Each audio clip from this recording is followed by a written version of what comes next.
जा रही है? Yes sir. कुछ डाउट्स है तुम्हारे केस के, वो सॉल्व करते हैं पहले।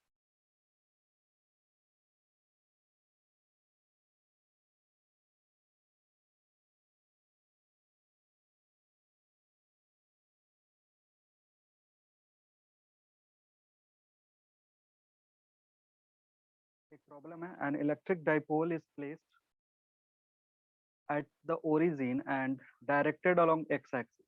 ठीक है, बोल रहा है कि एक इलेक्ट्रिक डाइपोल है जो ओरिजिन पे रखा हुआ है, जो किधर की तरफ देख रहा है, एक्स एक्सिस की तरफ देख रहा है। Eight A point P far away from the dipole, the electric field is parallel to the y axis। एक पॉइंट दिया हुआ है P, उस पॉइंट पे जो इलेक्ट्रिक फील्ड है, that electric field is parallel to that electric field is at that point electric field is parallel to y axis। ठीक है, तो हमसे पूछ रहा है कि OP makes an angle theta with x axis। OP जो है वो x axis के साथ कितना एंगल बना रहा है, थीटा बना रहा है। तो थीटा की वैल्यू हमें पता करनी है, व्हाट इज थीटा।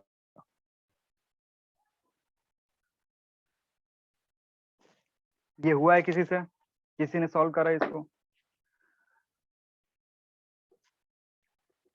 एक हमारे पास क्या है, इलेक्ट्रिक डाइपोल है। इलेक्ट्रिक डाइपोल कहाँ रखा हुआ है, ओरिजिन पे रखा हुआ है। ठीक है, और एक कोई पॉइंट है P, इस पॉइंट पे, इस पॉइंट पे जो इलेक्ट्रिक फील्ड है, इस पॉइंट पे जो इलेक्ट्रिक फील्ड है वो किधर की तरफ है, वाई एक्सिस की तरफ है। वाई एक्सिस से पैरेलल है, मतलब वर्टिकल है इस तरीके का। ठीक है, अब हमसे पूछ क्या रहा है पे, हमसे यहाँ पे पूछ रहा है कि बताओ अगर इस लाइन को ज्वाइन करोगे O और P को, तो जो एंगल बनेगा एक्स एक्सिस से, वो एंगल दिया हुआ है थीटा से। तो ये थीटा कितना होगा? क्लियर है? अब देखो यहाँ पे एक रिलेशन होता है। रिलेशन क्या होता है कि tan alpha is equal to 1/2 tan theta. Electric dipole में एक रिलेशन होता है, tan alpha equals to 1/2 tan theta. ठीक है, जहाँ पे tan अल्फा क्या है, ये है एंगल, अल्फा है angle of net electric field, और ये जो थीटा है ये कौन सा एंगल है जो यहाँ पे दिया हुआ है। सारी बात समझ में? बोलो। Yes sir.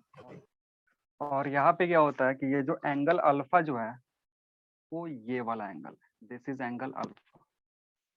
ये एंगल कितना है, अल्फा के बराबर है। तो हमें क्या कैलकुलेट करना है, हमें कैलकुलेट करना है थीटा। तो अगर यहाँ पे ध्यान से देखोगे तो this alpha plus theta, alpha plus theta is how much, 90 degree. Alpha plus theta किसके बराबर है, 90 डिग्री के बराबर है, क्योंकि ये एंगल किससे बन रहा है, ये एंगल बन रहा है हॉरिजॉन्टल से। यही लाइन, यही लाइन वर्टिकल से कितना एंगल बना रहा है, अल्फा बना रहा है। तो ये थीटा प्लस ये कितने के बराबर हो जाएगा, 90 के बराबर होगा।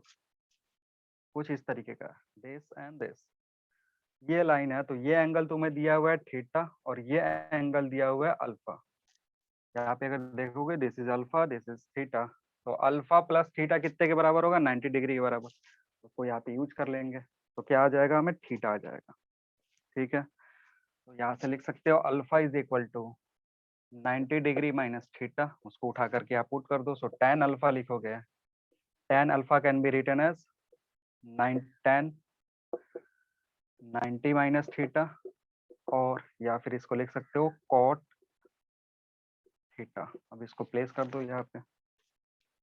सर वो OP parallel to Y axis दिया हुआ है। कहा OP parallel to, electric field parallel to Y axis दिया हुआ है। अगर OP parallel to Y axis हो जाएगा फिर तो फिर एंगल थीटा नहीं 90 डिग्री होगा। सवाल में दिया हुआ है कि जो इलेक्ट्रिक फील्ड है वो पैरेलल टू एक्स एक्सिस है। बोलो। हाँ हाँ सर ठीक। हाँ, तो अगर electric field parallel to X axis है, मतलब electric field, net electric field यहाँ पे वर्टिकल है। तो अगर ये वर्टिकल है तो ये ओपी के साथ, ओपी के साथ जो इलेक्ट्रिक फील्ड एंगल बनाएगा, this angle is represented by alpha. और ये जो एंगल है, जो जो ओपी इस इलेक्ट्रिक डाइपोल से बना रहा है, ओपी जो इस इलेक्ट्रिक डाइपोल से बना रहा है वो थीटा दिया हुआ है। तो थीटा हमें निकालना है। थीटा के लिए 4 ऑप्शन दिया हुआ है कि उसमें से कौन सा करेक्ट होगा। वो कहाँ से सिंप्लीफाई करोगे, इस रिलेशन से सिंप्लीफाई करोगे, यहाँ पे ये हमें मिल गया इधर से डायग्राम से, और ये रिलेशन यूज होता है किसके लिए, ये रिलेशन यूज होता है इलेक्ट्रिक डाइपोल के लिए। अगर अल्फा कैलकुलेट करना होता तो इन दोनों के हेल्प से हम पता कर सकते हैं कि कितना आंसर होगा। ठीक है, यहाँ से sir tan theta equals to √2 जो ऑप्शन होगा वो करेक्ट है। चलो और देखते हैं और कौन सा है इसमें।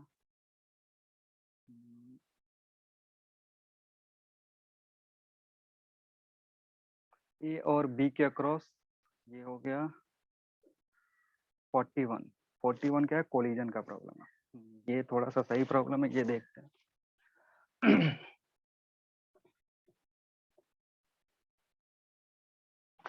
देखो इस सवाल में क्या दिया हुआ है, दो स्फीयर दिया हुआ है, और ये जो दोनों स्फीयर है 41 की बात कर रहा हूँ, दो स्फीयर दिया हुआ है और ये दोनों स्फीयर एक ग्रूव में घूम रहे हैं और वो ग्रूव सर्कुलर है। ठीक है, एक जो स्फीयर है वो इनिशियली रेस्ट पे है और दूसरा स्फीयर ए जो है वो मूव कर रहा है कांस्टेंट वेलोसिटी से।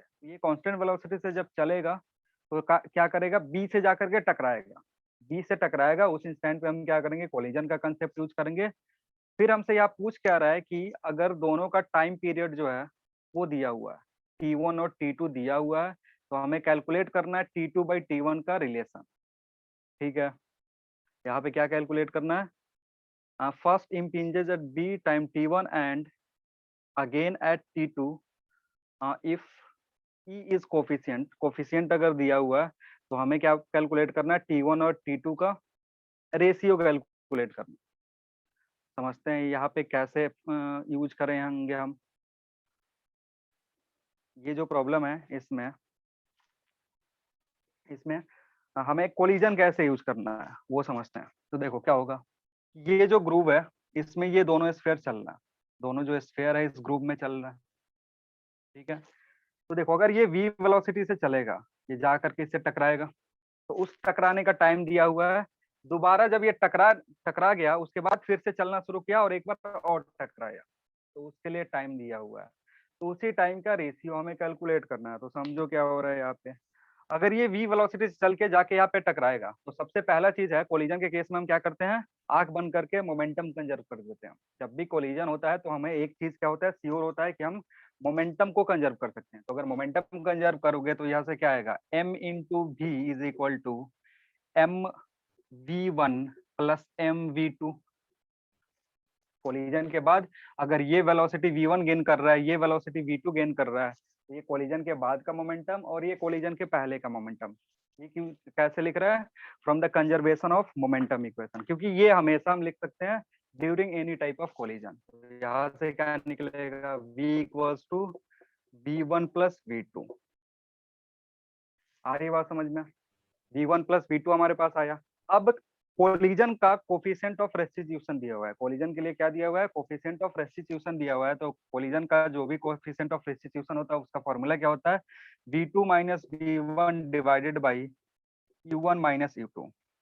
यही दो इक्वेशन चाहिए, कोई भी कोलिजन का प्रॉब्लम हो इन दोनों इक्वेशन से आराम से सॉल्व हो जाएगा। ठीक है, पहला काम होता है मोमेंटम कंजर्वेशन करना, दूसरा काम होता है या तो एनर्जी इक्वेशन लिख लो या फिर ये वाला इक्वेशन लिख लो। तो एनर्जी इक्वेशन हमेशा वैलिड नहीं होता है, वो कब वैलिड होगा, जब हमें इलास्टिक कोलिजन देखने को मिलेगा तब। लेकिन यहाँ पे इलास्टिक नहीं हो रहा है, इलास्टिक कोलिजन नहीं हो रहा है, तो कोफिशिएंट ऑफ रेस्टिट्यूशन दिखेगा। तो यहाँ पे पुट करोगे value E equals to v2 minus v1 divided by q। तो यहाँ से एक और रिलेशन आएगा जो बताएगा v2 minus v1 is equal to e into u। ये दूसरा इक्वेशन, ये पहला इक्वेशन, दो इक्वेशन है, दो अननोन है, और ये वैल्यू शायद e और v दिया है, तो ये दोनों सेम चीज रखो। ये दो इक्वेशन है, यहाँ से हमें क्या निकलेगा, यहाँ से निकलेगा v1 और v2। इसको सिंप्लीफाई करके क्या कैलकुलेट कर सकते हो, इसको सिंप्लीफाई करके कैलकुलेट कर सकते हो v1 v2। और v1 v2 अगर तुमने कैलकुलेट कर लिया तो अब कोलिजन होने के लिए क्या होना चाहिए, कोलिजन होने के लिए हम रिलेटिव वाला कंसेप्ट यूज कर लेंगे। कोलिजन हो रहा है, कोलिजन दोबारा कोलिजन हो रहा है, इसका मतलब वो फिर से अप्रोच कर रहे हैं। तो अगर v1 v2 तुमने इस इक्वेशन को यूज करके कैलकुलेट कर लिया, कैलकुलेट करो कितना आ रहा है, अगर दोनों को ऐड करोगे तो कितना आएगा, 2v2 equal to ve plus 1। तो v2 कितना होगा, v/2 e+1 होगा। ठीक है, v2 क्या होगा, v2 होगा v/2 e+1। अब अगर v2 निकल गया तो v1 निकाल सकते हो कि दूसरे पार्टिकल की जो वेलोसिटी होगी वो कितनी होगी। ये कोलिजन के बाद का कितना कितना वेलोसिटी होगा वो हम दोनों निकाल लेंगे। अब कोलिजन के बाद एक बार और क्या हो रहा है, एक बार और फिर से कोलिजन हो रहा है। एक बार कोलिजन हुआ, फिर उसके बाद भी एक बार कोलिजन हुआ, तो उस कोलिजन के लिए टाइम कैलकुलेट करना पड़ेगा। और उस कोलिजन के लिए अगर टाइम कैलकुलेट करना है तो फिर रिलेटिव मोशन का थोड़ा सा कंसेप्ट यूज करेंगे। रिलेटिव मोशन का कंसेप्ट यूज करोगे तो टाइम जो आएगा टी, दैट विल बी, उसको कैसे निकालोगे, वो निकलेगा जो भी डिस्टेंस ट्रेवल कर रहा है, डिस्टेंस अगर कोलिजन हो रहा है तो अप्रोच करने के लिए जो डिस्टेंस ट्रेवल करेगा वो डिवाइडेड बाय वेलोसिटी, वहां से टाइम आएगा। तो अगर रिलेटिव वेलोसिटी देखोगे, रिलेटिव वेलोसिटी कितना होगा, या वी रिलेटिव अगर लिखोगे तो या तो उसको v2 माइनस वी वन लिख सकते हो या v1 माइनस v2 लिख सकते हो। ये तुम्हारा रिलेटिव वेलोसिटी होगा क्योंकि दोनों का डायरेक्शन क्या है, सेम डायरेक्शन है, सेम डायरेक्शन में ट्रेवल करेंगे। तो जो रिलेटिव वेलोसिटी आएगा इसका आएगा, या फिर वेलोसिटी के टर्म में लिख दो या फिर ओमेगा के टर्म में लिख सकते हो। रिलेटिव जो तुम्हारा एंगुलर वेलोसिटी होगा that can be written as omega 2 minus omega 1, इधर से भी लिख सकते हो। आ रही बात समझ में? तो पहले कोलिजन का कंसेप्ट यूज करके v1 और v2 कैलकुलेट करेंगे। ये दोनों पता करने के बाद हम फिर क्या निकालेंगे, या तो v रिलेटिव निकाल लो या फिर ओमेगा रिलेटिव निकाल लो। तो अगर v निकल गया, v1 v2 निकल गया, तो v रिलेटिव और ओमेगा रिलेटिव निकालना बहुत ही सिंपल काम है। ये कैलकुलेट करने के बाद हमें तुम्हें क्या निकालना है, t निकालना है। t will B 2 pi by omega relative. ठीक है, कोलिजन के लिए क्या होगा, कोलिजन के लिए तो टी होगा that to be 2 pi by omega relative. या फिर अगर इसको टाइम के टर्म में, ये वेलोसिटी के टर्म में लिखना चाहते हो तो तुम्हें फिर एस बाई ओमेगा रिलेटिव लिखना पड़ेगा, एस बाई बी रिलेटिव लिखना पड़ेगा। तो यहाँ से टी आएगा। पिछले वाले केस में जो कोलिजन हो रहा था उसका टाइम दिया हुआ है, पिछले केस में जो कोलिजन होगा उसमें कितना टाइम लगेगा, फर्स्ट कोलिजन के लिए कितना टाइम लगेगा। क्वेश्चन देख करके सोचो कि फर्स्ट कोलिजन जो हो रहा है उसमें कितना टाइम लगेगा।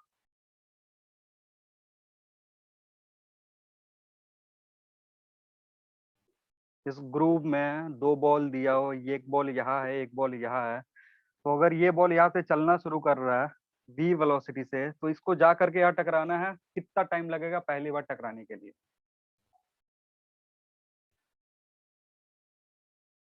बोलो।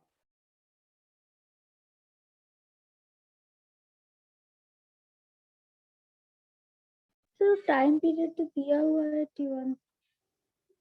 तो टाइम पीरियड लगेगा क्या, इसको यहाँ से जा करके यहाँ टकराने में कितना टाइम लगेगा, वो सवाल देखो और बोलो कि अगर ये यहाँ से v वेलोसिटी से चल रहा है तो जो फर्स्ट कोलिजन होगा उसमें कितना टाइम लगेगा इन टर्म्स ऑफ वेलोसिटी। अगर टी को मैं वेलोसिटी टर्म में लिखना चाहूँ तो इसको यहाँ से चल के यहाँ जाने में कितना टाइम लगेगा।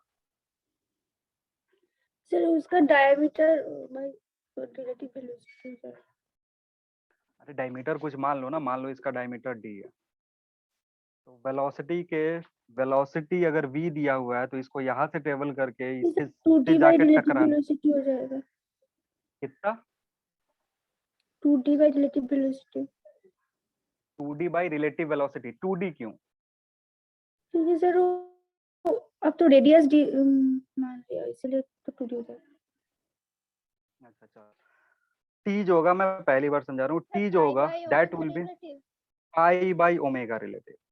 ठीक है, यानी जो सर ओमेगा तो t1 है, दिया नहीं है सर, ओमेगा कैसे? अरे भाई omega v is equal to are omega, तो omega is equal sir to v। R तो दिया नहीं है सर। अरे तो अपने मन से मान लेंगे, वो कैंसिल आउट हो जाएगा। अरे इतना परेशान क्यों होना कि आर नहीं दिया हुआ है, डी नहीं हो रहा। इधर इधर v निकालोगे ना, इधर v निकलेगा तो इसमें यहाँ से ओमेगा निकालोगे तो इधर एक आर डिवाइड होगा या मल्टीप्लाई होगा, तो जो आर मानोगे वो कैंसिल आउट हो तो जाएगा। बी से इजी होगा तो इस v से कैसे इजी होगा, v वेक्टर क्वांटिटी है, v जो है वो क्या है, वेक्टर क्वांटिटी है।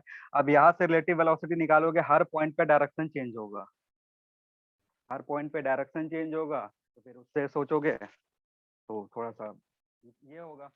तो इसमें क्या दिक्कत है, t equals to pi by omega relative. ठीक भी है। सही है, उसमें भी कोई दिक्कत नहीं है, इधर से भी सॉल्व कर सकते हो।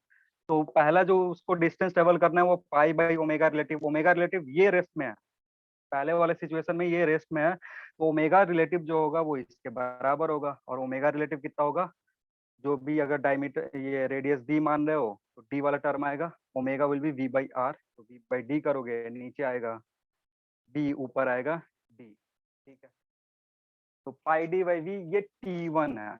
और T2 कैसे निकालोगे, T2 जब कैलकुलेट करोगे तो उस केस में हमें कैलकुलेट करना होगा, और वहां से जो रिलेटिव वेलोसिटी आएगा, जो मैंने इधर V1 V2 से कैलकुलेट करने के लिए बोला है, उसको फिर यहाँ पुट करोगे। तो 2 पाई डिवाइडेड बाई ओमेगा रिलेटिव फिर कैलकुलेट करोगे, ओमेगा रिलेटिव के लिए ये तुमको चाहिए। इसमें बस क्या करना है, डी से डिवाइड करना है, डी से डिवाइड कर दोगे ना तो अब जो डी डी है वो कैंसिल आउट हो जाएगा जब रेशियो लोगे तो। ठीक है, रेशियो लोगे कैंसिल आउट हो जाएगा, ई के टर्म में आंसर आएगा क्योंकि इधर ई दिख रहा, सिंप्लीफाई करोगे आंसर आ जाएगा। ठीक है, और वी के टर्म में जब करोगे, सुनो स्पीड के टर्म में जब करोगे, स्पीड के टर्म में जब करेंगे इसको तो 2D जो है वो नहीं लेंगे, 2D नहीं लेंगे क्यों, क्योंकि जब स्पीड के रिस्पेक्ट में करेंगे ना तो हम डिस्टेंस लेंगे, डिस्प्लेसमेंट नहीं लेंगे। अगर v के टर्म में कर रहे हो तो क्या लोगे, v के टर्म में अगर करना चाहते हो तो इसको डिस्प्लेसमेंट के टर्म में नहीं करेंगे, स्पीड के टर्म में करेंगे। स्पीड के टर्म में करोगे तो तुमको क्या निकालना पड़ेगा, ये डिस्टेंस निकालना पड़ेगा। This distance is how much, half of circumference that is pi into R, और यहाँ आर को मैंने डी लिखा हुआ इसलिए ऊपर पाई डी आएगा, नीचे भी आएगा। तो तुम ओमेगा से सोचो या फिर स्पीड से सोचो। ठीक है, तो ठीक है यहाँ सर। पे रिलेटिव वेलोसिटी का कंसेप्ट यूज करना था, और साथ ही साथ किसका कंसेप्ट यूज करना है, कोलिजन का। कोलिजन में ज्यादा दिक्कत नहीं होता है, कोलिजन में दो ही फॉर्मूला है, बस दो फॉर्मूला, मोमेंटम कंजर्वेशन और कोफिशिएंट ऑफ रेस्टिट्यूशन। इसी फॉर्मूला से कोलिजन का कोई भी प्रॉब्लम कर सकते हो। ठीक है, कोलिजन का कोई भी सवाल दिखे, आंख बंद करके एक इक्वेशन तो यूज करना ही होता है, दैट इज मोमेंटम कंजर्वेशन। अगर मोमेंटम कंजर्वेशन से आंसर आ गया तो ठीक है, नहीं आ रहा है तो फिर हम जाते हैं कोफिशिएंट ऑफ रेस्टिट्यूशन के पास, और कोफिशिएंट ऑफ रेस्टिट्यूशन से दूसरा इक्वेशन मिलता है, आराम से कोई भी कोलिजन का प्रॉब्लम सॉल्व हो जाता है। चलो देखते हैं और क्या, इसको जैसे बताया है ट्राई करना, सॉल्व हो जाएगा। नेक्स्ट वन क्या है, the upper half of an inclined plane with inclination is perfectly smooth while the lower half is rough. The body is starting from rest at the top will again come to rest at the bottom if the coefficient of friction for the lower half is given. coefficient पूछ रहा है, चलो इसको भी calculate करते हैं।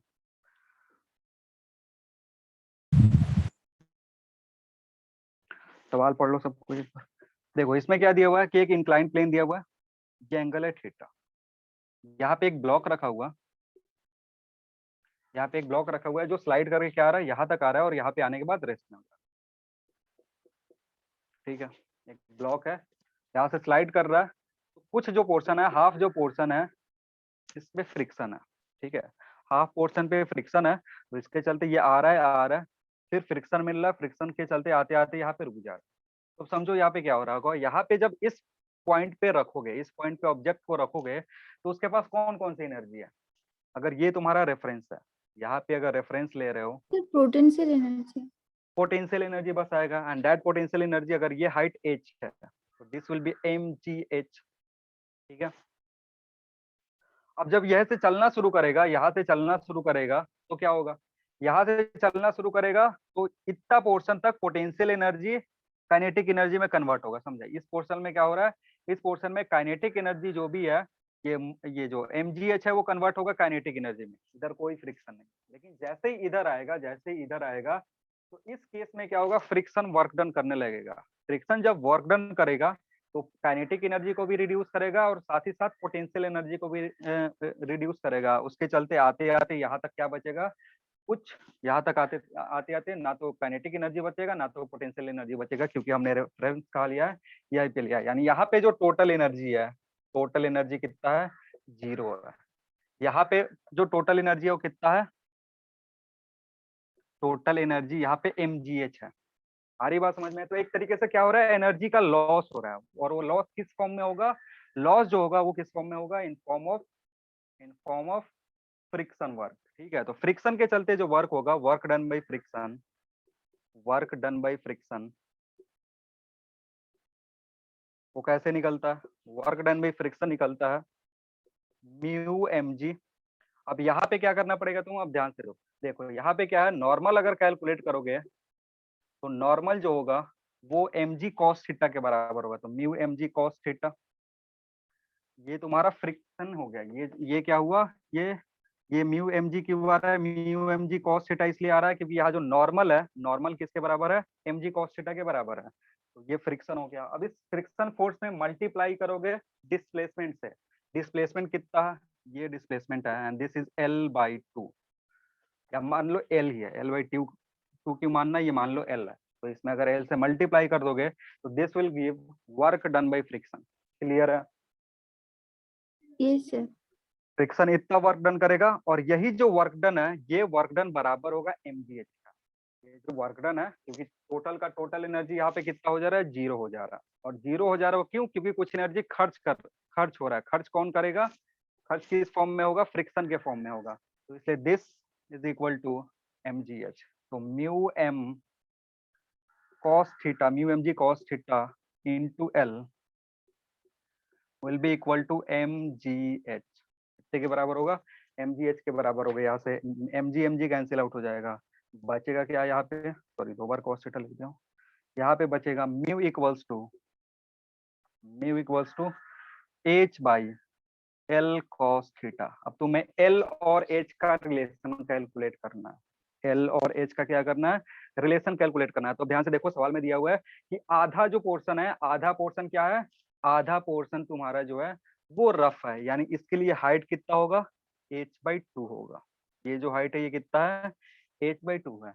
तो इस ट्राइंगल में, ये जो ट्राइंगल यहाँ पे बन रहा है थीटा एल h/2, क्या यहाँ से एल और h/2 का रिलेशन नहीं आ जाएगा, एल और यस h/2 में सर। रिलेशन निकाल सकते हो, तो यहाँ से क्या लिखोगे, sine theta equals to h/2 h by by two by L. हमें क्या पुट करना है, हमें पुट करना है L by, sorry H by L, H by L यहाँ से आएगा, H by L will be, चलो एच बाई एल इधर सीधे लिख दे रहा हूँ, एच बाई एल की जगह क्या लिख सकते हो, 2 two sine. Sine theta, two sine theta divided by cos theta. Answer कितना होगा, न्यू जो होगा वो बराबर होगा टू tan थीटा के। ठीक है, यस। तो इसको ऐसे सॉल्व करना था कि एनर्जी कहाँ खर्च हो रहा है, एनर्जी जो खर्च हो रहा है उसको टोटल एनर्जी के बराबर कर देंगे, आंसर आ जाएगा।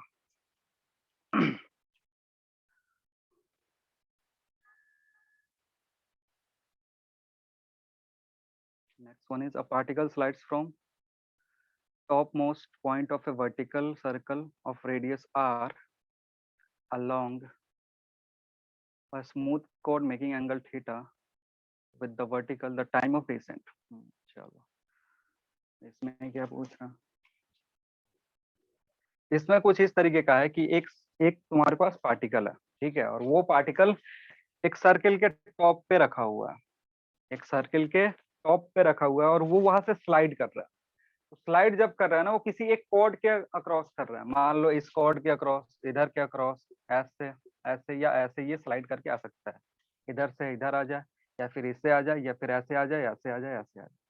तो कह रहा है कि जो टाइम ऑफ डिसेंट है, मतलब इस कॉर्ड के अलोंग जो मोशन है वो किस पे डिपेंड करेगा, मतलब उसका जो टाइम है वो क्या होगा, आ रही बात समझ में, या किसके अलोंग छोटा होगा सब या बड़ा होगा। इस एक तरीके से वो तुमको टाइम में कंपैरिजन करने को बोल रहा है कि अगर ये T1 है ये T2 है तो इन दोनों रिलेशन, इन दोनों के लिए तुम क्या रिलेशन निकाल सकते हो। आ रही बात समझ में? अब देखो यस सर। ऐसे सिचुएशन में क्या होता है, ऐसे सिचुएशन में इसको सॉल्व करने के लिए तुम्हें क्या करना है, इसके अलोंग जो मोशन होगा, इसके अलोंग जो मोशन होगा उस मोशन के लिए तुम्हें क्या करना है, देखो यहाँ से जब ये चलना शुरू करेगा u0 होगा, यहाँ से जब चलना शुरू करेगा तो u0 होगा, तो इक्वेशन क्या आएगा, s equals to u t plus half a t square में u तो जीरो हो गया, तो t क्या होगा, t will be 2s by g, या अभी के लिए a रखो, रूट ओवर, ये टाइम का फॉर्मूला यूज होगा यहाँ पे, ठीक है, टाइम का जो भी फॉर्मूला होगा क्या यूज होगा, ये यूज होगा। अब हमें यहाँ सोचना क्या है ना, यहाँ सोचना हमें एस के बारे में और ए के बारे में। कि अगर इस पाथ के अलोंग चल रहा है तो डिस्प्लेसमेंट कितना होगा, इस पाथ के अलोंग चल रहा है तो डिस्प्लेसमेंट कितना होगा, इस पाथ के अलोंग चल रहा है तो डिस्प्लेसमेंट कितना होगा, ये हमें पता करना है। तो वो कैसे पता करोगे, मान लो ये वर्टिकल लाइन है तुम्हारा डायमीटर, और हमने एक कॉर्ड के अलोंग भेजा, और इस कॉर्ड के अलोंग क्या है, ये जो कॉर्ड है ये थीटा एंगल बना रहा है विद वर्टिकल, ठीक। तो इसका तुम्हें ये लेंथ चाहिए, जिस लेंथ को हम एस से रिप्रेजेंट कर रहे हैं, ठीक है। और ये जो भी कॉर्ड है ये डायमीटर पे कितना का एंगल बनाएगा, 90 डिग्री का एंगल बनाएगा। ये प्रॉपर्टी होता है किसी भी सर्कल के लिए कि जो कॉर्ड है वो डायमीटर पे कितने का एंगल बनाता है, 90 डिग्री का एंगल बनाता है। तो ये तुम्हें दिया हुआ है, ये है रेडियस, या सॉरी डायमीटर है, तो इसको डी लिख सकते हो। डी यहाँ से लिखोगे तो कितना आएगा, एस और डी का रिलेशन देखोगे तो एस और D can be written as So h by d is equal to cos theta. Cos theta. तो एस बाई डी जो होगा, S by D is equal to cos theta, या फिर एस को हम लिख सकते हैं डी कॉस थीटा, ऐसे भी लिख सकते हो। एस की जगह क्या लिखोगे, डी कॉस थीटा। अब समझना, अब इधर की तरफ एम जी लग रहा है, इस डायरेक्शन में क्या लग रहा है, एम जी लग रहा है।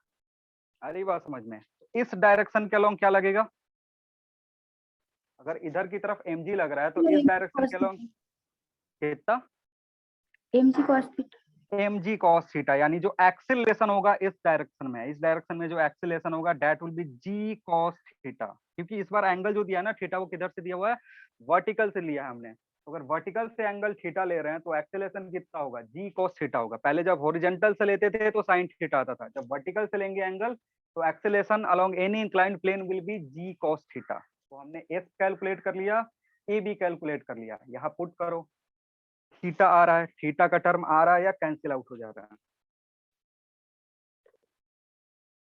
थीटा का टर्म आ रहा है। अगर इस एस को उठा करके यहाँ पुट करोगे, ये ए को यहाँ पे उठा करके पुट करोगे तो कॉस थीटा एक दूसरे को क्या कर देगा, कैंसिल आउट कर देगा। अब ये कहने का मतलब है कि ये जो टाइम है ना, time is independent of theta, मतलब किसी भी कॉर्ड के अलोंग भेजो, जो टाइम आएगा time will always be 2d by g. G क्या है, डायमीटर है, जी है एक्सेलेरेशन ड्यू टू ग्रेविटी। आ रही बात समझ में, बोलो Yes, जल्दी। sir. तो ये जो प्रॉब्लम है, इस प्रॉब्लम में जो तुम्हारा टाइम है, टाइम ऑफ डिसेंट जो है वो एंगल पे डिपेंड नहीं करेगा, यानी किसी भी कॉर्ड के अलोंग भेजो उस पे कोई फर्क नहीं पड़ेगा, उसकी वैल्यू सेम होगी। क्योंकि अलग अलग कॉर्ड पे भेजोगे एक्सेलेरेशन का वैल्यू अलग अलग आएगा, और अगर एक्सेलेरेशन अलग अलग आ रहा है तो उसके अकॉर्डिंग टाइम अपने आप को क्या कर सकता है, टाइम सेम रहता है। किसी भी आर्बिट्री एंगल पे मैंने लेकर के चेक करा है, उससे थीटा कैंसिल आउट हो जा रहा है, यानी थीटा पे डिपेंड नहीं करेगा। और कौन सा, नेक्स्ट वन इज, ये तो क्लास में करवाया सवाल है, ये नहीं करवाया क्या क्लास में, कैपेसिटर वाला। K -1 टर्म नहीं आ रहा है, K +1 आ रहा है.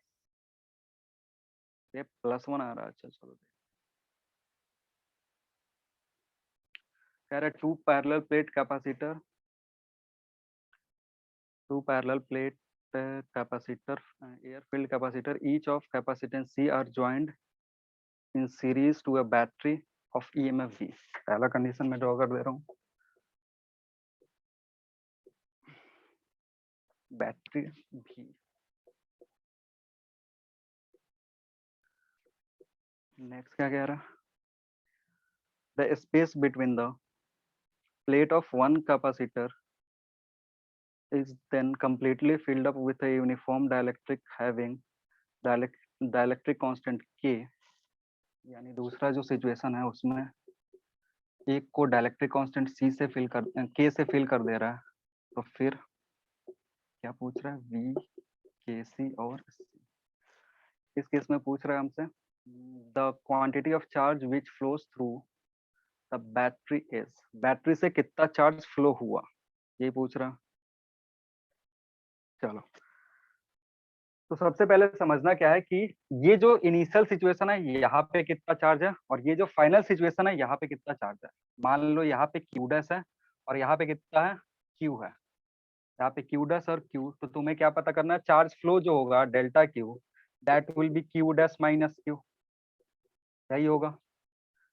जो भी चार्ज फ्लो होकर के जाएगा वो कितने के बराबर होगा, या ये जो वैल्यू है क्यू डैश माइनस क्यू के बराबर होगा। तो यहाँ से तुमको करने क्या है, यहाँ से हमें पहले क्यू निकालना है, ठीक है। तो इसका अगर इक्विवेलेंट कैपेसिटेंस ड्रॉ करोगे, इक्विवेलेंट कैपेसिटेंस यहाँ पे कितना होगा, C/2। सर इसके बाद हो जाएगा सर, वो डेल्टा क्यू नहीं नहीं। तो फिर कैसे निकाली थी, डेल्टा क्यू तो निकालना ही पड़ेगा ना, तभी तो चार्ज कितना फ्लो, Yes. अभी कितना स्टोर हुआ है, बाद में कितना स्टोर होगा। तो जो बाद में स्टोर होगा तो उसमें कुछ फ्लो हुआ होगा तब तो स्टोर होगा, या तो अगर ज्यादा आया तो फ्लो होगा और कम आया तो कैपेसिटर से बैटरी को फ्लो हुआ होगा, यही तो करना है, ठीक है। ये सिंपल सा सवाल है, इसमें दिक्कत नहीं होना चाहिए, इसीलिए तो मैंने बोला ये पहले ही कि ये हो जाएगा। अब बस सर इसके अब बाद इस केस, हाँ इस केस में इक्विवेलेंट निकाल लेना है, वहां से चार्ज कितना है वो निकालेंगे, फिर इस केस में कितना इक्विवेलेंट होगा वहां से चार्ज आएगा, दोनों को माइनस कर लेंगे, आंसर आ जाएगा।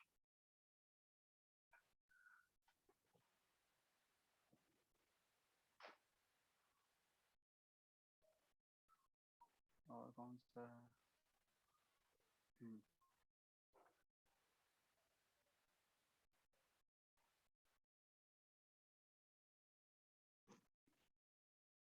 तो मैन वॉकिंग, अच्छा चलो ये जो है रेन वर्सेस मैन का प्रॉब्लम, इसके लिए थोड़ा सा कंसेप्ट समझते हैं। जो भी रिलेटिव वाला पार्ट है उसको थोड़ा सा डिस्कस कर रहे हैं। मैन वर्सेस, ये भी सिंपल ही होता है, इसमें कुछ ज्यादा दिक्कत नहीं होता। Man versus rain, man versus rain में क्या होता है, हमें क्या क्या दिया होगा वो पहले समझते हैं। हमें दे सकता है velocity of rain with respect to ground, ये देगा velocity of rain with respect to ground देगा, या फिर velocity of man with respect to ground देगा, और नहीं तो velocity of rain with respect to man देगा।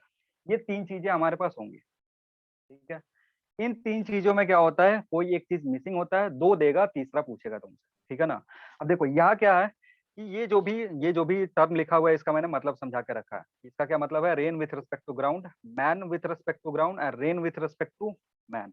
इसको लिखने का तरीका भी मैंने बताया था कि अगर लिख रहे हो v is equal to r with respect to m, तो इसका मतलब क्या है, velocity of rain with respect to ground minus velocity of, बोलो, man with respect to ground, यही लिखते हैं। Velocity of rain with respect to man का क्या मतलब है, velocity of rain with respect to ground minus velocity of man with respect to ground. Clear है, ये फॉर्मूला होता है रिलेटिव वेलोसिटी का। यहाँ से रिलेटिव वेलोसिटी किसी भी चीज का कैलकुलेट कर सकते हो, रेन वर्सेस मैन हो या मैन वर्सेस बोट हो या कुछ भी हो, यहाँ से कैलकुलेट कर सकते हो। अब देखो इसको हम इधर से भी सॉल्व कर सकते हैं, मतलब मैथमेटिक्स से भी सॉल्व कर सकते हो, और साथ ही साथ इसको ज्योमेट्री से भी सॉल्व कर सकते हो। ज्योमेट्री का क्या मतलब होता है कि ज्योमेट्री में मान लो ये वेलोसिटी ऑफ मैन है, velocity of man with respect to ground है, और नेक्स्ट चीज क्या दिया हुआ है, velocity of rain with respect to ground दिया हुआ, ये दो चीजें दिया हुआ है। तो हमें क्या कैलकुलेट करना है, velocity of rain with respect to man, क्या कैलकुलेट करना है यहाँ पे, velocity of rain with respect to man अगर कैलकुलेट करना है तो इसको कैलकुलेट करने का तरीका मैंने क्या बताया कि जिसके रेस्पेक्ट में कैलकुलेट करते हैं उसको क्या करते हैं, रेस्ट में रख देते हैं। जिसके रेस्पेक्ट में कैलकुलेट करते हैं उसको क्या करते हैं, रेस्ट में रख देते हैं, और जिसका देख रहे हैं, जिसका वेलोसिटी देख रहे हैं उसको वेलोसिटी प्रोवाइड कर देते हैं बट इन अपोजिट डायरेक्शन। तो अगर यहाँ से डायग्राम ड्रॉ करोगे तो यहाँ से जो डायग्राम होगा वो किस तरीके का होगा कि इसका वेलोसिटी हमें चाहिए मैन के रिस्पेक्ट में, तो ये तो ऐसा ही रहेगा, लेकिन इसको मैन का वेलोसिटी मिल जाएगा अपोजिट डायरेक्शन में, मैन का वेलोसिटी मिलेगा इधर की तरफ अपोजिट डायरेक्शन में। अब इन दोनों का जो रिजल्टेंट होगा, इन दोनों का जो रिजल्टेंट होगा, that will represent what, that will represent velocity of rain with respect to man. Clear है, Yes, sir. तो देखो यहाँ पे ये चीज इंपॉर्टेंट है, अगर मैथमेटिक्स से सॉल्व करना चाहते हो तो ये फॉर्मूला याद होना चाहिए, और अगर ट्राइंगल से सॉल्व करना चाहते हो तो ये पता होना चाहिए। इस ट्राइंगल से और इस फॉर्मूला से, इन दोनों में किसी एक के हेल्प से कोई भी सवाल हो रेन का आराम से कर सकते हो। मुझे ज्यादा इजी लगता है ये, क्योंकि ट्राइंगल बनाओ, ट्राइंगल बना के साइड को कंपेयर कर लेते हैं, आंसर आ जाता है, थीटा देगा, बाकी सारी चीजें देगा, थीटा उटा रिप्रेजेंट कर देते हैं, सारी चीजें दिख जाती है, काम खत्म हो जाता है। यहाँ पे इसमें क्या दिक्कत होता है, इसमें तुमको ब्रेक करना पड़ेगा एक्स कंपोनेंट वाई कंपोनेंट में, फिर एक्स कंपोनेंट में रिलेटिव मोशन, वाई कंपोनेंट में रिलेटिव मोशन, फिर वहां से सॉल्व करना है। ठीक है, तो इसलिए ये क्या लगता है, ज्यादा इजी लगता है। तो एक तुम्हारा सवाल है, समझते हैं उसमें क्या क्या दिया हुआ है और क्या हमसे पूछ रहा है। ट्राइंगल का यूज करेंगे। यहाँ पे ये क्या था, velocity of rain with respect to ground था, और ये है negative velocity of man with respect to ground. Negative इसलिए क्योंकि पॉजिटिव की तरफ वो पहले देख रहा था। अब जो सवाल है वो एक बार रीड करते हैं। ये सवाल मैं क्लास में करवाया हूँ। There are to a man walking at a rate of 3 kilometre पर second, sorry 3 kilometre per our. क्या दिया हुआ है, मैन का वेलोसिटी दिया हुआ है, velocity of man with respect to ground 3 kilometre per hour दिया हुआ है।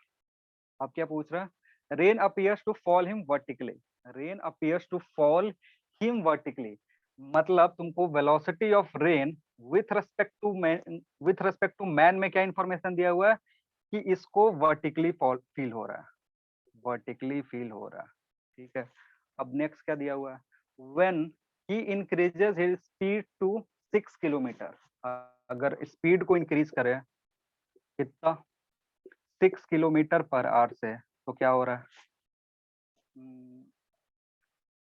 It appears to meet him at an angle 45 degree, 45 degree with vertical. ठीक है, नेक्स्ट जो कंडीशन है उसमें वी आर एम, अभी मैं स्क्रीन ऑन करूंगा।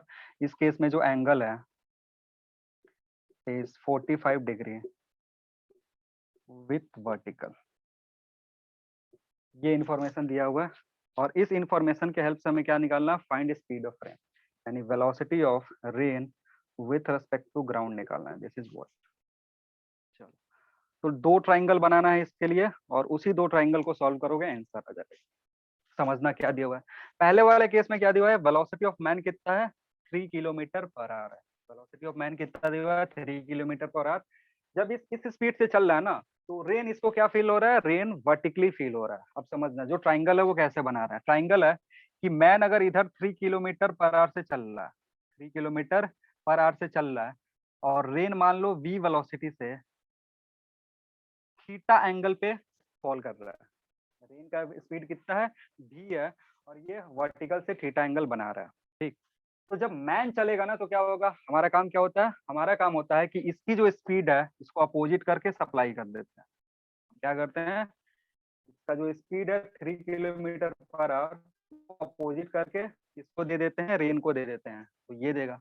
अब यहाँ से जो रिजल्टेंट आ रहा है ना, वो रिजल्टेंट किसके अलोंग है, इस लाइन के अलोंग है। क्योंकि क्या बोल रहा है कि जब भाई चलना शुरू करेगा, लेकिन उसको कैसा अपीयर हो रहा है, रेन अपीयर हो रहा है वर्टिकल। वर्टिकल कहने का मतलब है जो रिजल्टेंट स्पीड है रेन का with respect to man, that becomes vertical. तो ऐसे फील होगा। आ रही बात समझ में क्या बोल रहा हूँ, बोलो ये जल्दी। ठीक है, तो हमें क्या करना है कि ट्राइंगल को सॉल्व करना है। अब देखो यहाँ पे क्या होगा, ट्राइंगल जो बनेगा वो मैं बना रहा हूँ। ट्राइंगल कुछ इस तरीके का, ये वेलोसिटी ऑफ रेन, ये जो है ये है वेलोसिटी ऑफ, ये दिया हुआ 3 किलोमीटर, इसको लिख ही दे रहा हूँ सीधे, पर आर। अब देखो ये तुम्हारा क्या है, ये रिजल्टेंट है। रिजल्टेंट कैसे मिलता है, जब भी हम पैरेलल लाइन ज्वाइन करते हैं, ये पैरेललोग्राम लॉ से, ये जो होगा ये डायमीटर होगा। रिजल्टेंट क्या होगा, डायमीटर होगा किसका, इस पैरेललोग्राम का। तो इस पैरेललोग्राम में ये जो डिस्टेंस है और ये जो डिस्टेंस है, ये दोनों क्या है, बराबर है। आ रही बात समझ में, ये जो डिस्टेंस है और ये जो डिस्टेंस है, ये क्या है, बराबर है। तो ये 3 हो गया, और ये क्या हो गया, थीटा हो गया।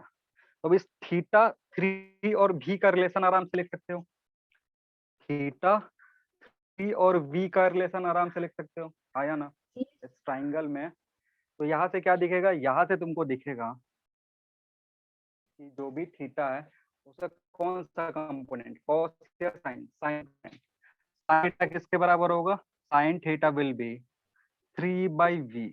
ये है तुम्हारा पहला इक्वेशन। अब इस इक्वेशन में 2 अननोन है, ना तो तुमको थीटा पता है, ना तो तुमको भी पता है। ना ही क्या पता है, थीटा पता है, ना ही v पता है। अगर थीटा दिया रहता सवाल में, तो दूसरा जो स्टेटमेंट है ना, वो देने की उसको जरूरत नहीं पड़ती। सवाल में अगर थीटा नहीं दिया हुआ है, इसलिए उसने दूसरा स्टेटमेंट दिया हुआ है। दूसरा स्टेटमेंट क्या कर रहा है कि अगर मैन का जो स्पीड है वो कितना हो जा रहा है, 6 किलोमीटर पर आवर हो जा रहा है। मैन का स्पीड कितना हो जा रहा है? 6 किलोमीटर पर आवर। तो जो एंगल है ना, वो एंगल कितना हो जा रहा है? वर्टिकल से 45 डिग्री हो जा रहा है। मतलब मैन के रिस्पेक्ट में रेन का जो फॉल है वो कितने पे हो रहा है? 45 डिग्री पे हो रहा है। सारी बात समझ में? तो अब देखो क्या होगा। अब जो होगा, ये तुम्हारा वेलोसिटी ऑफ रेन था ग्राउंड के रेस्पेक्ट में। मैन का जो स्पीड है वो बढ़ गया, 3 से कितना हो गया? 6 हो गया।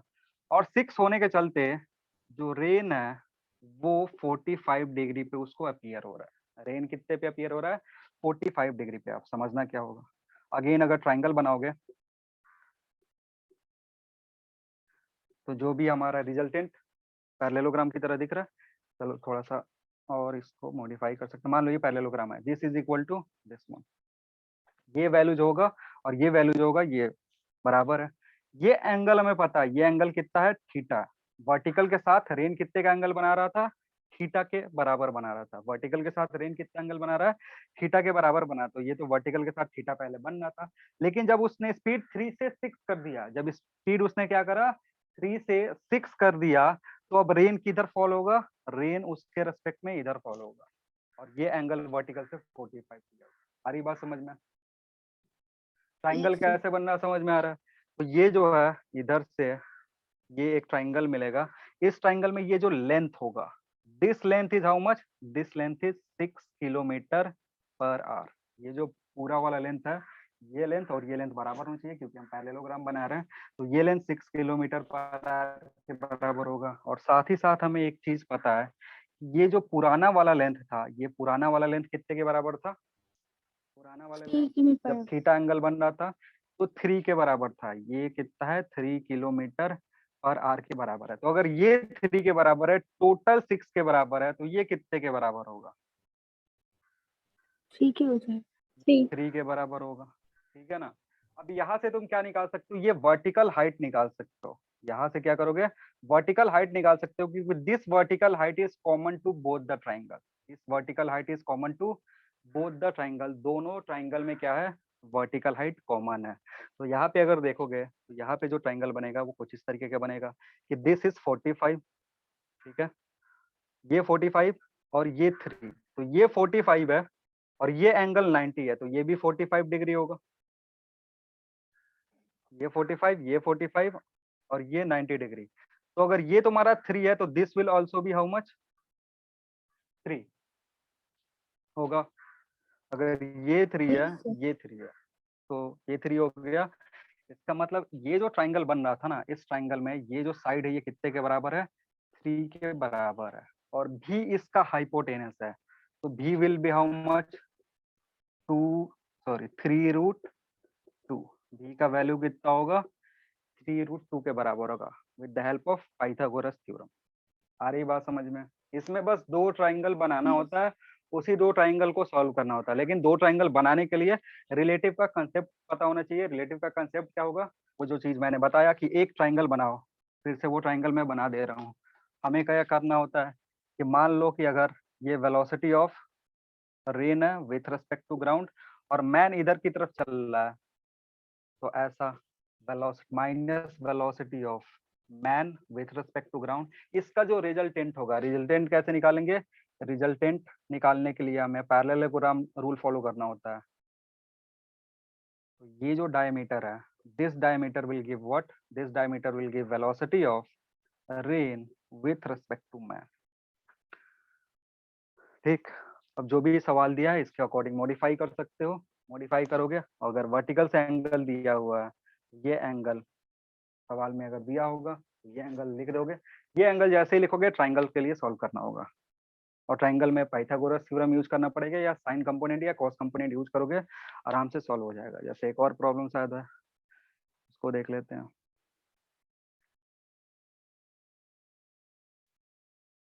ये खुद से कर सकते हो। ये जो सवाल है, man standing on a road has to hold his umbrella. अगर रुका हुआ है तो अम्ब्रेला कितने पे होल्ड करना है? 30 डिग्री पे with vertical to keep the rain away from, to keep the rain away.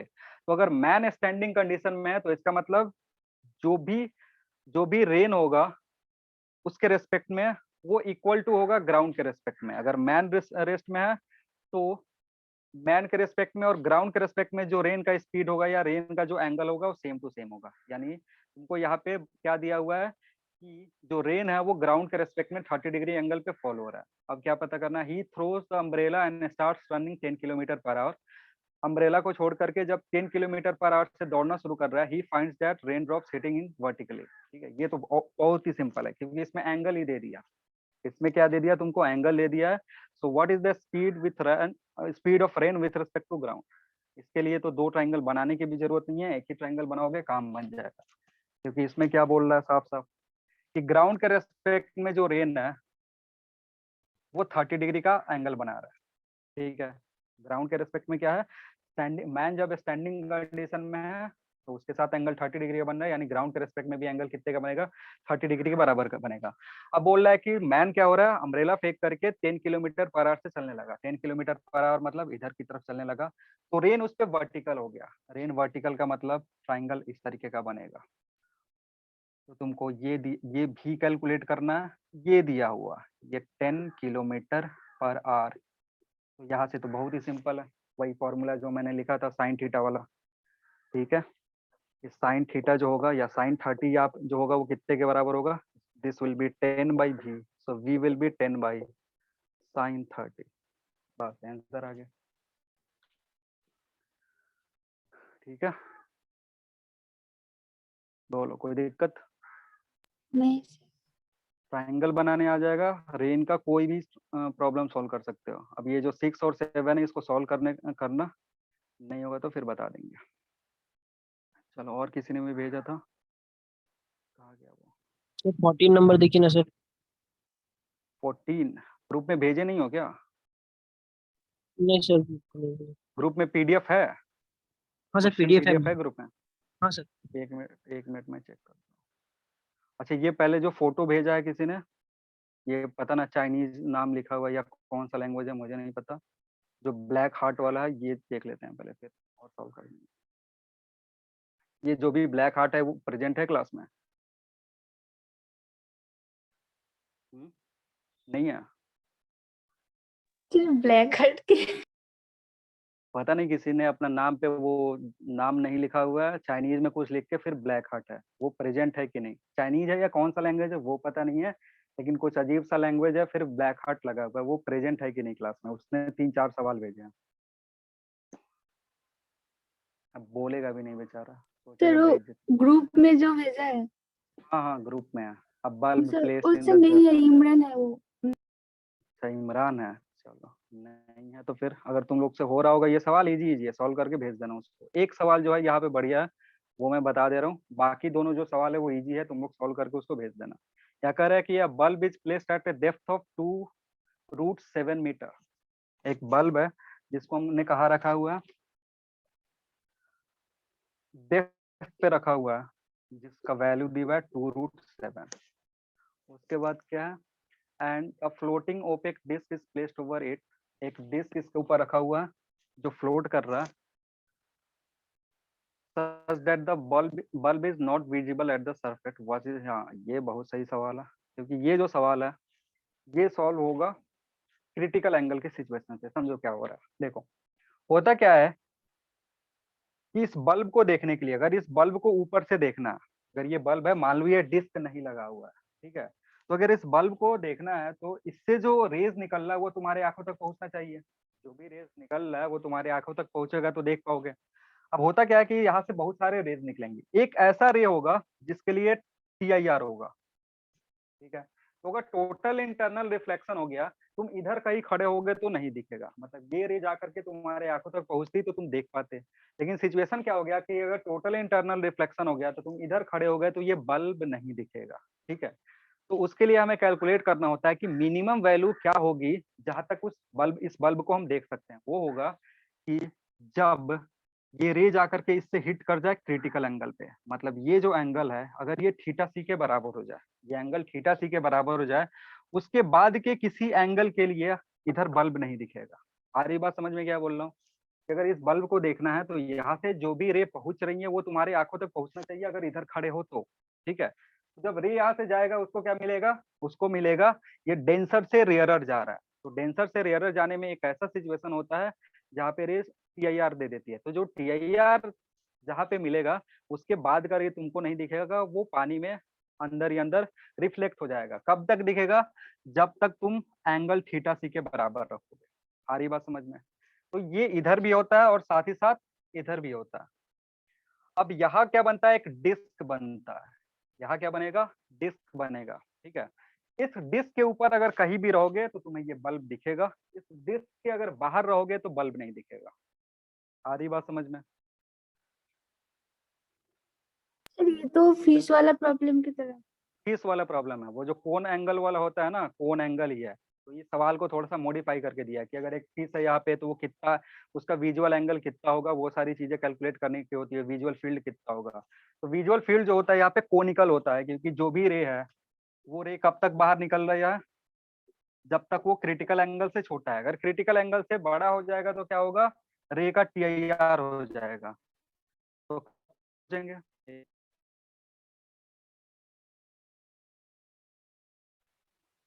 तो कब तक सोचेंगे? जब तक क्रिटिकल एंगल हो रहा है उससे पहले तक का। ये डिस्क का लेंथ निकालना था। अब यहाँ से थीटा से निकाल सकते हो। थीटा से कितना होता है बोलो? म्यू के टर्म में, म्यू के टर्म में थीटा से कितना होता है? Sir sine inverse 1/म्यू।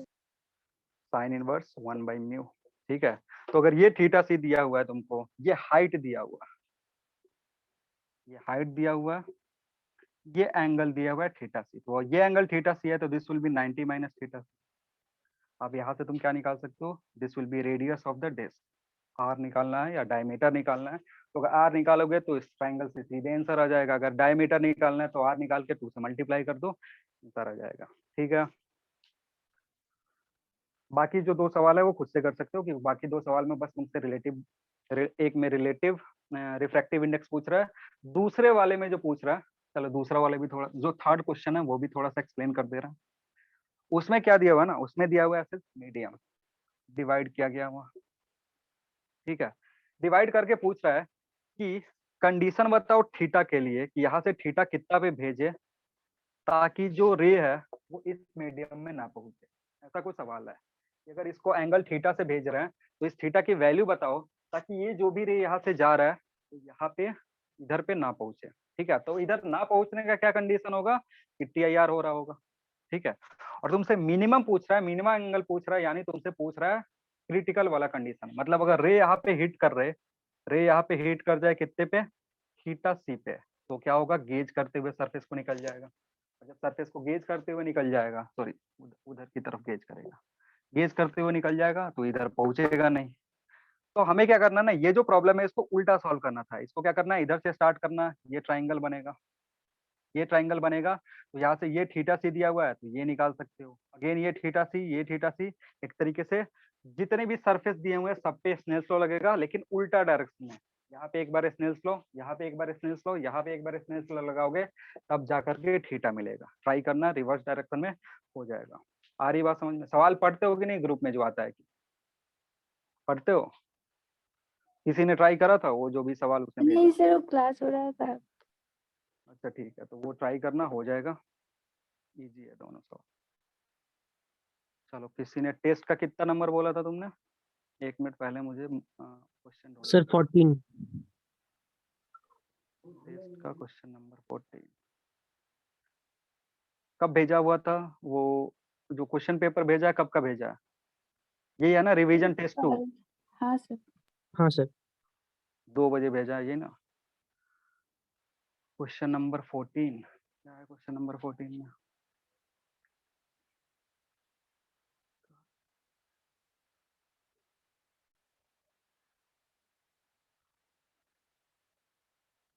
a ball of mass m moving with a velocity u collides head on with another ball of mass m initially at rest।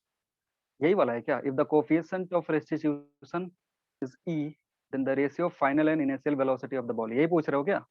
हाँ सर, तो इसमें फर्स्ट वाला ही आंसर आ रहा है, लेकिन सर आंसर शीट जो दिया है उसमें 2 आंसर में है चलो मैं confusion। कैलकुलेट कर दे रहा हूँ, देख ले रहे हैं क्या हो रहा है। कह रहा है 2 बॉल है, एक बॉल इनिशियली रेस्ट में है, एक बॉल स्पीड यू से चल रहा है। तो सबसे पहला काम हम क्या करते हैं? Momentum conservation. तो एम यू जो होगा वो mv1 प्लस mv2 के बराबर होगा, और यहाँ से v1 प्लस v2 कितने के बराबर हो गया? यू के बराबर, ठीक है। नेक्स्ट जो है दूसरा वाला कैलकुलेट करोगे, वहां से आएगा v2 minus v1 is equal to e into u. ये पहला इक्वेशन, ये दूसरा इक्वेशन, ठीक है। अब तुमसे सवाल में पूछ क्या रहा है, सवाल में रेशियो पूछ रहा है। एक बार फिर से देख लें दोस्त, रेशियो ही पूछ रहा है ना, रेशियो ऑफ,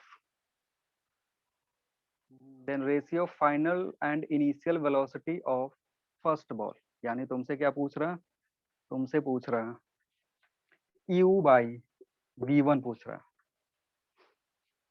यही कैलकुलेट करे हो।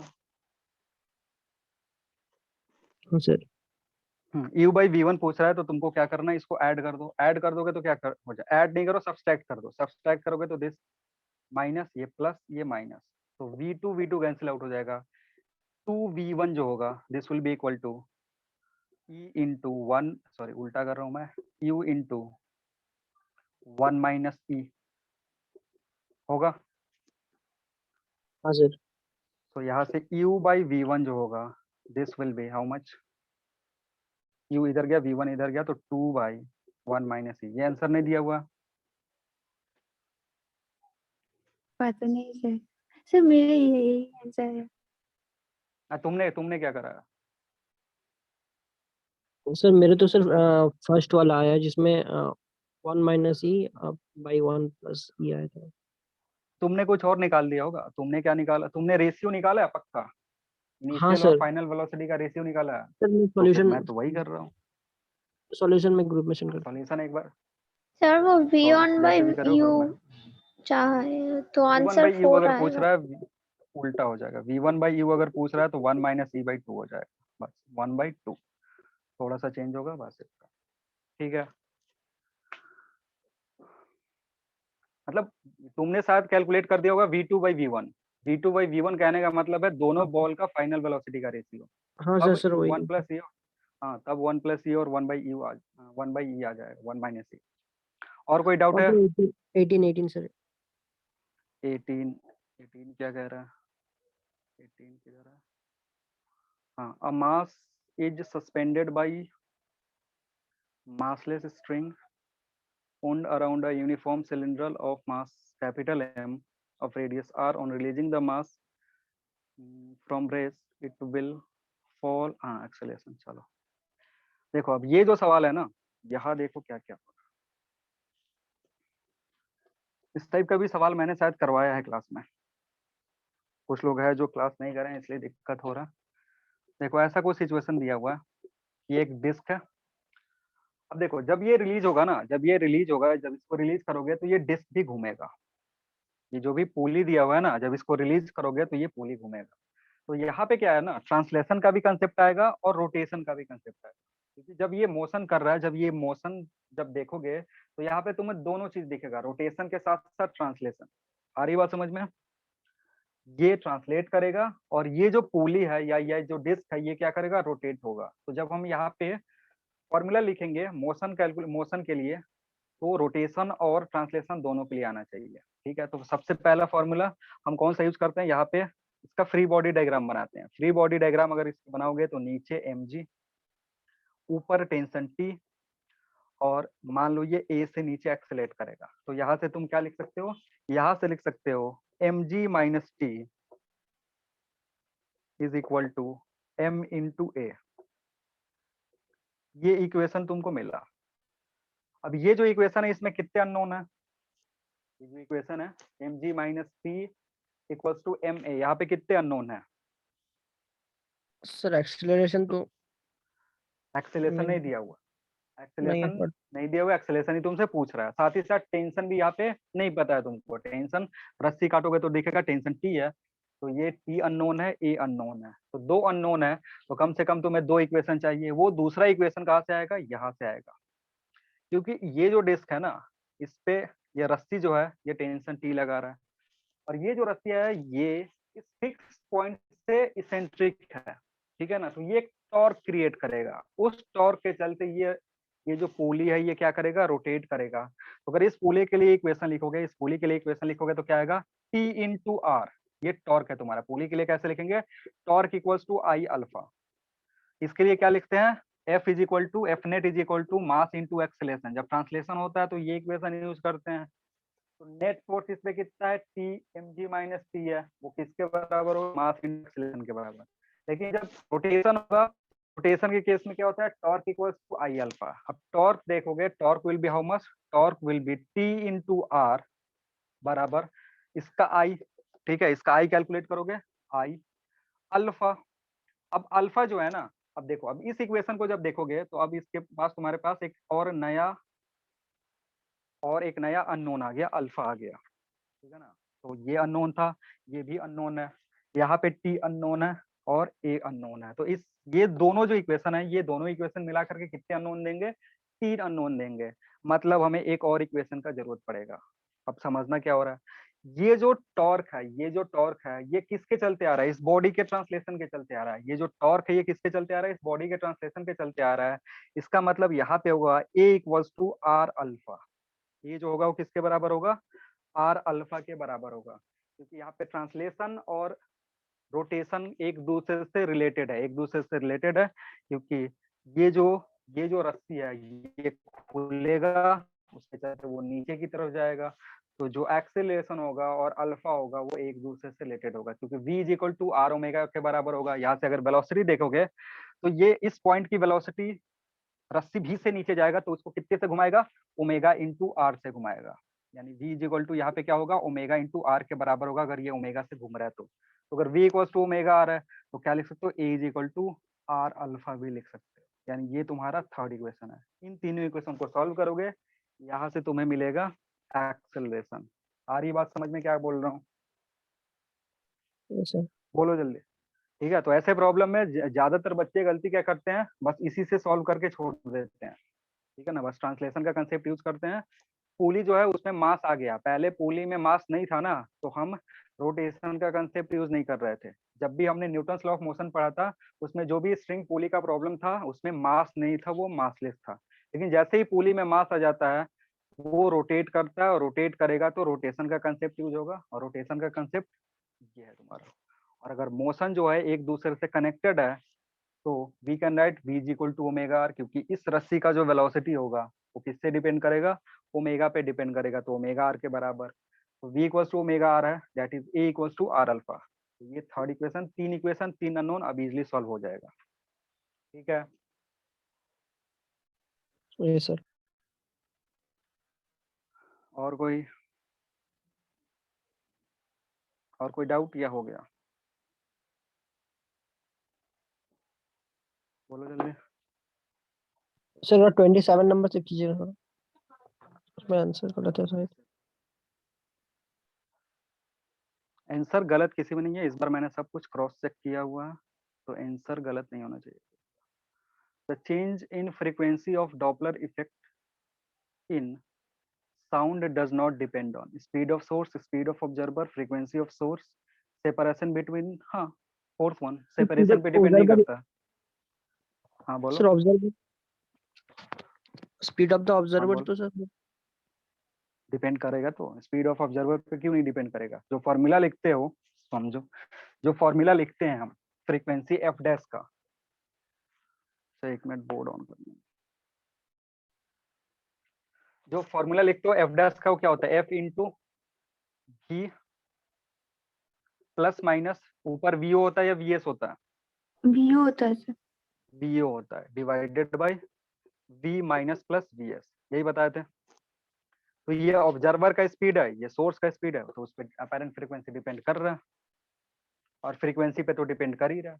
वो तीनों चीज यहाँ साफ साफ दिख रहा है। अब इस फॉर्मूले में कहीं तुमको डिस्टेंस दिख रहा है कि उन दोनों के बीच में जो सेपरेशन है उस पर डिपेंड करेगा, नहीं, सेपरेशन पे डिपेंड नहीं नहीं सर। करता है, भले कितना भी दूर हो, कितना भी पास हो। अगर तुम्हें साउंड सुनाई दे रहा है तो अपेरेंट फ्रीक्वेंसी जो है वो रिलेटिव वेलोसिटी पे डिपेंड करेगा, और रिलेटिव वेलोसिटी यहाँ से कैलकुलेट करते हैं। रिलेटिव वेलोसिटी ऑब्जर्वर भी मूविंग हो सकता है, उसके चलते भी रिलेटिव वेलोसिटी आएगा, या फिर सोर्स मूव करेगा तो उसके चलते भी रिलेटिव वेलोसिटी आएगा, या दोनों मूव करेंगे तो भी रिलेटिव वेलोसिटी आ सकता है, ठीक है।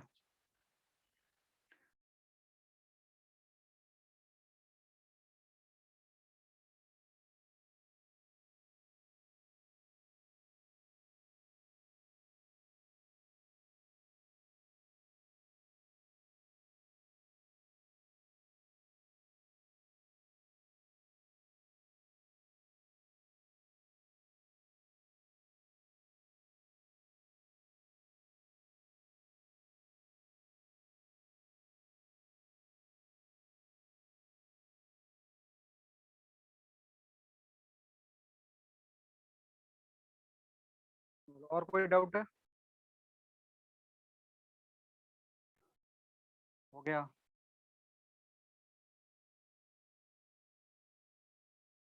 हेलो, आवाज आ रही है? हाँ सर 35 चेक कीजिए थोड़ा। 35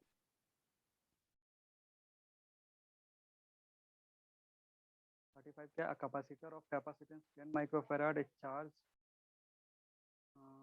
कहाँ जाएगा?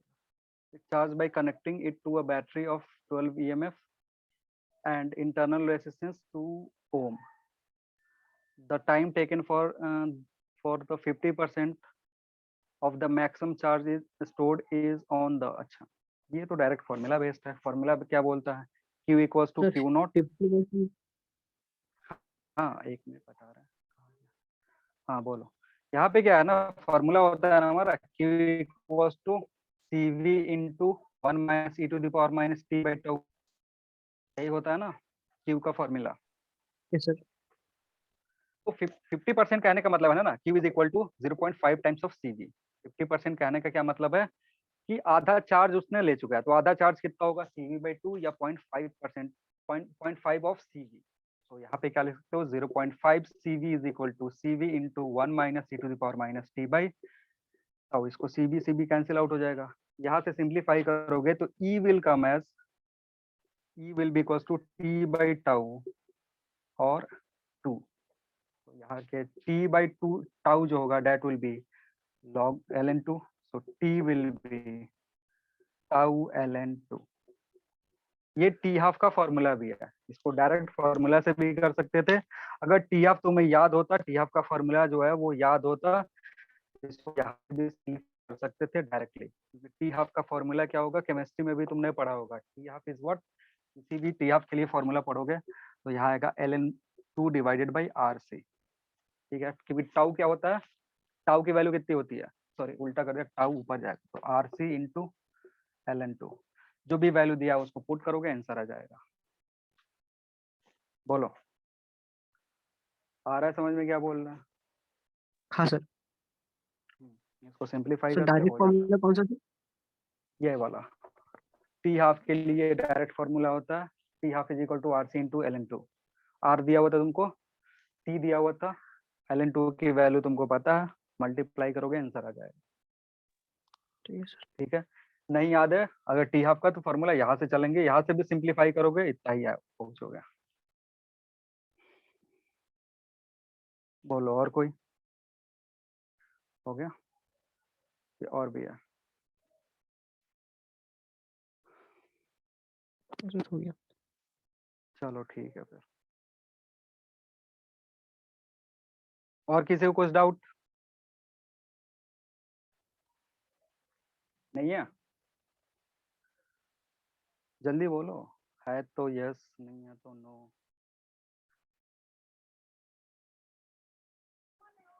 बंद करे। अरे आवाज नहीं आ रहा है क्या? आधे लोग पता ना गायब है। हेलो, आवाज आ रही है? Yes. डाउट है किसी को और कुछ? नहीं है?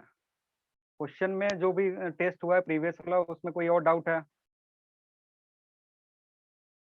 इस बार फिजिक्स से रिलेटेड जो भी क्वेश्चन है उसमें कोई भी ऑप्शन गलत नहीं है, वो मैंने खुद से चेक करा है, तो ऑप्शन कोई गलत नहीं है, ऑप्शन सारे सही है।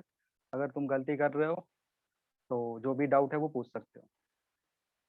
चलो फिर नहीं है डाउट तो आज के लिए इतना ही, बाकी करेंगे जो भी होगा नेक्स्ट क्लास जब होगा उसमें करेंगे। चलो थैंक यू एवरीवन, फिर नेक्स्ट क्लास में मिलते हैं।